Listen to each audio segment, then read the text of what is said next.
Ezekiel 2:1-5. Sinabi niya sa akin, "Anak ng tao, tumayo ka sa iyong mga paa at ako'y makikipag-usap sa iyo." Nang siya'y magsalita sa akin, ang Espiritu ay pumasok sa akin at itinayo niya ako sa aking mga paa. At narinig ko siya na nagsasalita sa akin.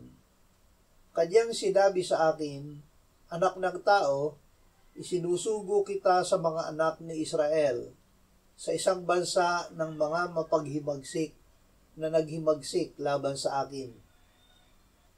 Sila at ang kanilang mga ninuno ay nagkasala laban sa akin hanggang sa araw na ito.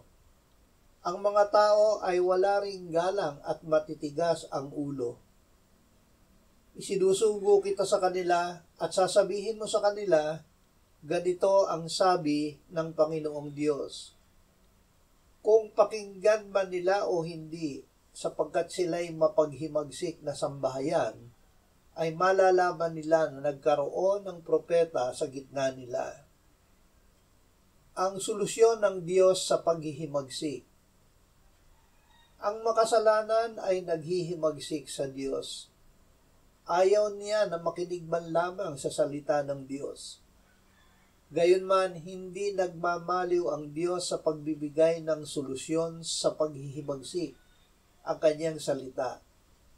Noong unang panahon, ang Diyos ay nagsalita sa iba't ibang panahon at sa iba't ibang paraan sa pamamagitan ng mga propeta.